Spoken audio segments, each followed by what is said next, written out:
Mistress Pamela Moses, a former principal of St. Andrew's Anglican Secondary School, who have given years of community service to the people of St. Patrick's and St. Andrew's and the surrounding areas, will now enter the upper chamber of the House of Parliament.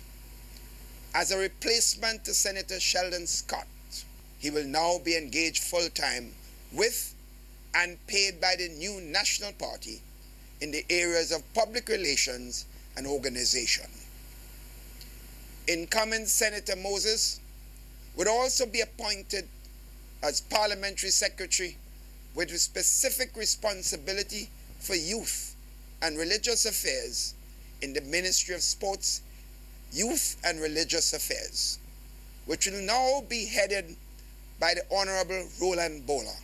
The new Minister for Agriculture, Lands, Forestry and Fisheries and the Environment will be the Honorable Yolande Bain Horsford. She will be supported by another minister and a Minister of State, Alvin Dabril. He will continue also as minister within that ministry with specific responsibility for forestry and fisheries. Honorable Simon Steele will be Minister of State with specific responsibility for the environment. Senator Steele would also continue as Minister of State in the Ministry of Education and Human Resource with specific responsibility for human resource. The Minister of Education, Honorable Anthony Boson, remains unchanged.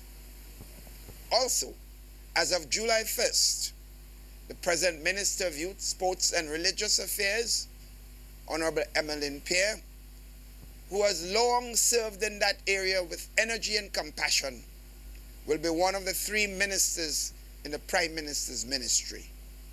She will bring that dynamism to a new area as the Minister of Implementation.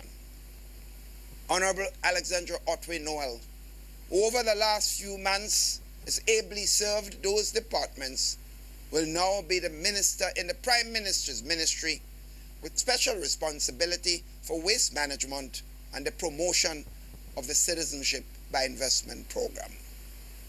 Also, under my ministry, will be the Minister of State, Senator Honorable Winston Gary, who will be responsible for disaster management and information.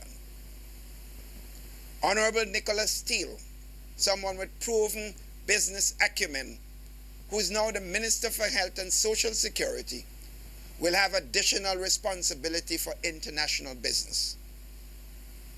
Honorable Oliver Joseph, the present Minister for Economic Development, Trade and Planning, who has had an exemplary public service career, inclusive of labor relations experience and trade unionism, will now have, in addition, the Ministry of Labor.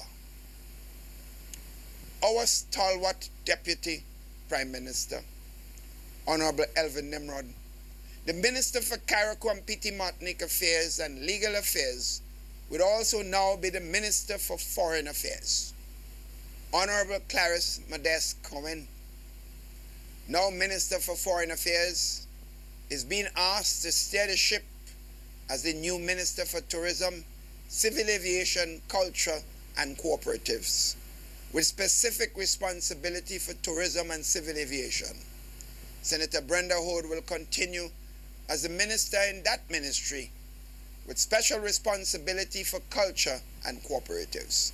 The Prime Minister, who's also the Minister of Finance, says the continued adjustment in ministerial posts is in an effort to boost efficiency and give team members varying experiences, especially those who serve for a lengthy period in certain posts.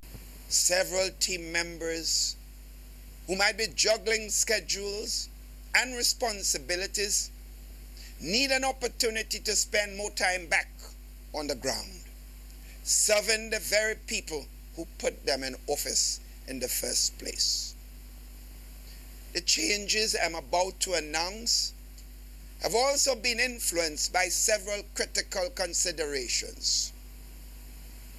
There is a growing need to provide more support in the Ministry of Agriculture, Lands, Forestry, Fisheries, and the environment, which have additional challenges at this time.